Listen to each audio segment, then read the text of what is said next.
मित्रों नमस्कार, मैं हूं करण, अध्यक्ष राष्ट्र धारक दल।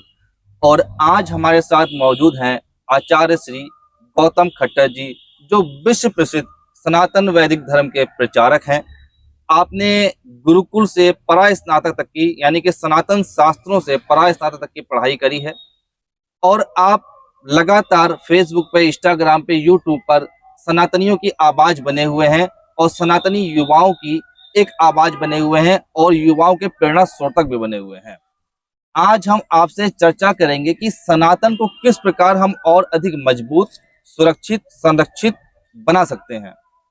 आचार्य जी, पहले तो आप ये बताइए, क्या आपको लगता है कि लगातार सनातनों का उत्पीड़न देश में और भारत में बढ़ रहा है और संस्कृति जो उत्थान सनातन का होना चाहिए था, वह उत्थान भारत में अभी नहीं हो पा रहा है और अधिक कार्य करने की, युवाओं को और अधिक आगे आने की आवश्यकता है? हाँ, ऐसा लग तो रहा है। वर्तमान परिस्थिति का अवलोकन जब हम करते हैं तो भारत में जो सनातनियों की परिस्थिति है वो ऐसे है जैसे भारतीय लोग, जो सनातनी लोग हैं, वो कहीं बाहर से आयातित हों। और जो बाहर से आयातित हैं वो ऐसे बिहेव करते हैं जैसे ये उनके पिता पितामह की संपत्ति हो। वो मालिकों जैसा बिहेव करते हैं, और जो मालिक हैं वो ऐसा बिहेव करते हैं जैसे किराएदार हैं। तो ये देख करके लगता तो है जिस प्रकार से सनातनियों का नरसंहार हो रहा है, सनातनियों का इस देश में जीना दुश्वार हो रहा है। कहीं पर भी किसी भी सनातनी की हत्या कर दी जाती है, कहीं पर भी किसी भी हिंदू व्यक्ति को मार दिया जाता है। तो ये सारी परिस्थितियां देख करके लगता तो ऐसा ही है। जब प्राइमरी स्टेज पे एक एक साधारण, एक सनातनी हिंदू व्यक्ति, एक युवा आ, ऐसा क्या करे, कुछ एक दो नियम जिससे वो अपना कार्य भी करता रहे, और कुछ ऐसा वो क्या करे कि सनातन को वो और अधिक मजबूत बना सकता है? वो अपने सारे कार्य करता रहे जो भी वो करता है, परंतु इसके साथ साथ वो सनातन धर्म के शास्त्रों का अध्ययन और स्वाध्याय करे। आज हमने स्वाध्याय करना छोड़ दिया, आज हमने पढ़ना छोड़ दिया, और जब हम पढ़ते नहीं हैं तो हम बहक जाते हैं। इसीलिए आज सनातनियों को पढ़ाना और समझाना, बताना बहुत मुश्किल है, लेकिन बहकाना बहुत आसान है। जब हम विद्या के अभाव में होते हैं तो कोई भी आकर के हमको बेवकूफ बना करके चला जाता है। तो मेरा तो सभी सनातनियों से ये आग्रह और निवेदन है कि वे पढ़ें। अच्छा, एक समस्या ये आती है, जैसे कि इस्लाम में एक कुरान है, वो कुरान का स्वाध्याय करते हैं। ईसाइयों में एक बाइबल है, वो बाइबल का स्वाध्याय करते हैं। पर हमारे जो सनातनियों के जो धर्म ग्रंथ हैं, वेद हैं, उपनिषद हैं, दर्शन है, पुराण है, रामायण है, महाभारत है, और महर्षि दयानंद सूत्री की लिखी हुई सत्यार्थ प्रकाश भी है, अनेकों अनेक ग्रंथ हैं। तो सभी ग्रंथों का स्वाध्याय तो संभव नहीं एक कॉमन व्यक्ति के लिए, साधारण व्यक्ति के लिए, जो दुकानदारी में या जॉब में या पढ़ाई में व्यस्त रहता है। तो कोई एक या दो ग्रंथ आप हमारे दर्शकों को रिकमेंड भी करें कि वे उनका स्वाध्याय करें और संस्कृति को बचाने के लिए आगे आए। देखिए, मैक्सिमम की कभी भी बात नहीं करनी चाहिए। हम जब प्रारंभ करते हैं किसी चीज को तो मिनिमम की बात करनी चाहिए। एक व्यापारी जब अपना व्यापार शुरू करता है, नींव रखता है, तो सीधा एम्पायर खड़ा नहीं करता, एक नींव रखता है। एक छोटी सी टपरी लगाता है, एक ठेली लगाता है, एक छोटी सी दुकान किराए पे लेता है, जीरो से प्रारंभ करता है। एक व्यक्ति जब अपना घर बनाता है तो डायरेक्ट आलीशान महल नहीं बना देता, जीरो से पहले एक ईंट रखता है, नींव भरता है, फिर एक कमरा बनाता है, फिर पैसे जुटाता है, फिर और बनाता है, तब जाकर के सारा सिस्टम उसका बैठता है सेट। इसी प्रकार से व्यक्ति जब पढ़ने की बात करता है तो वो सोचता है मैं इतना सारा कैसे पढ़ूंगा। अरे इतना सारा पढ़ने के लिए कह कौन रहा है? पहले एक ग्रंथ पढ़ लो, एक पुस्तक पढ़ लो, एक पन्ना पढ़ लो। हर दिन भी 2 पन्ने अगर पढ़ोगे तो बहुत कुछ हो जाएगा। तो मैं यही कहना चाहता हूँ कि आप ये मत सोचें कि कैसे पढ़ेंगे, सारे सब तो बहुत बड़े बड़े। अरे मत पढ़ो ना, एक पढ़ो। आप ईशोपनिषद पढ़ो, आप रामायण से प्रारंभ करो, आप महाभारत पढ़ना शुरू करो। आप कुछ मत पढ़ो, आप भगवत गीता से शुरुआत करो। तो जीरो से शुरुआत होती है। आप भगवत गीता यदि ठीक मायने में पढ़ लेंगे तो बहुत सारी समस्याओं का तो स्वतः ही समाधान हो जाएगा। अच्छा, जैसे कि आपने कहा कि अगर सनातनी अपने शास्त्रों को पढ़ने लगे और मेरे हिसाब से वो थोड़ा शस्त्रों को भी जाने और मजबूत बनाए अपने आप को बौद्धिक रूप से, शारीरिक रूप से, तो निश्चित तौर पे सनातनियों का विकास तो होगा ही और धर्म और संस्कृति की तो रक्षा होगी ही होगी। मगर कुछ चैलेंजेस ऐसे हैं जो बहुत ही कठिन हो चुके हैं।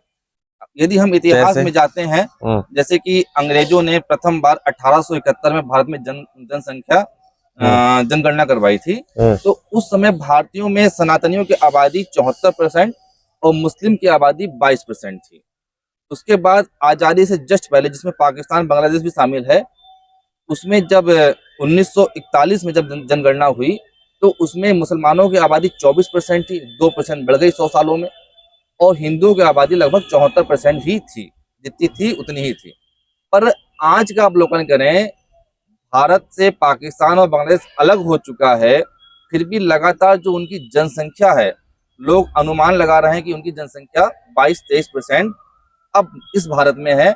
यदि पाकिस्तान और बांग्लादेश को जोड़ लेते हैं तो लगभग 50% उनकी आबादी है मुस्लिम की और 50% हिंदुओं की।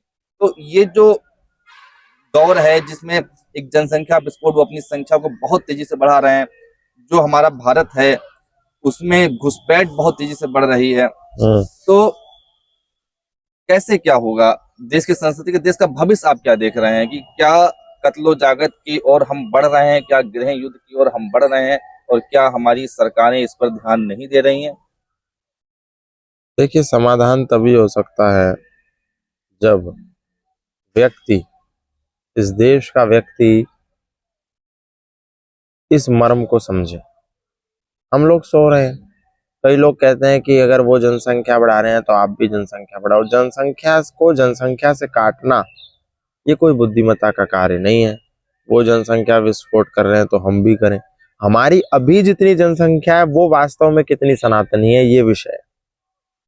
बहुत बड़ी उनकी बात। तो जितनी जनसंख्या है वो सारे मुसलमान है, तब हमको घातक है। हमारी तो जितनी जनसंख्या है वो भी पूरी सनातनी नहीं है। तो हाँ, हम कुछ भी ना करें तो जो अपनी अभी जनसंख्या है उसको सनातन में दीक्षित कर लें, सनातन के प्रति उसको सजग कर लें, सनातन के प्रति उसको जागरूक कर लें, सनातन सिद्धांतों के प्रति उसको तत्पर कर लें, इतना भी पर्याप्त हो जाएगा। हम आराम से, हमारी विजय हो सकती है। अब जनसंख्या नियंत्रण को लेकर के इस देश में बहुत सारे आंदोलन हो रहे हैं, जनसंख्या नियंत्रण की मांग उठ रही है। जी जी। आप भी इसको लेकर के काफी काम करते ही हैं, तो इस तरीके के कार्य होते रहने चाहिए। छोटे छोटे स्तर पर हम एकजुट होकर के जब आवाज बुलंद करते हैं तो एक दिन ये आवाज बड़ी हो जाती है। पहले दिन आवाज बड़ी नहीं होती। नरेंद्र मोदी जब पहले निकले तो पहले दिन प्रधानमंत्री नहीं बन गए। योगी आदित्यनाथ जब पहले ही घर से निकले तो पहले दिन मुख्यमंत्री नहीं बने। जीरो से प्रारंभ किया तो व्यक्ति आज एक होता है, कल अनेक हो जाता है। ये तो संसार का नियम है। एक और एक विकट समस्या जो आजकल, देवकी नंदन ठाकुर जी ने भी एक आंदोलन 16 नवंबर को किया था और हम लोगों ने भी एक छोटा सा आंदोलन किया था कि जो हमारे मठ मंदिर हैं, 4 लाख से अधिक मंदिर मठ ऐसे हैं जिनका आर्थिक शोषण सरकार कर रही है। सरकार को किसी दरगाह से, किसी मस्जिद से, किसी चर्च से, किसी गुरुद्वारे से धन नहीं चाहिए, बल्कि मंदिरों में जो धन आता है वो सरकार को चाहिए। और बदले में सनातनियों को मेरे ख्याल से कुछ नहीं मिल रहा है। उनके गुरुकुल लगभग लगभग बंद हो रहे हैं धन के अभाव में, आर्थिक सहायता के अभाव में।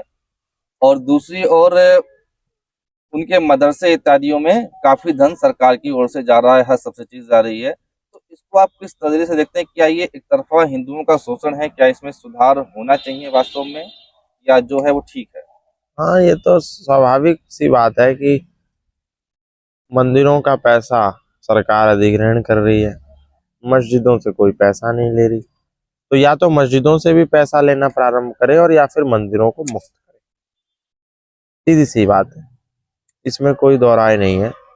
और हिंदुओं का पैसा सरकार ले लेगी, वो हिंदुओं के प्रचार में नहीं लगेगा। इस्लामिक लोगों का पैसा सरकार नहीं लेगी, वो मदरसे के प्रचार में लगेगा। तो ये तो एक तरीके से लोकतांत्रिक नियमों के विरुद्ध है।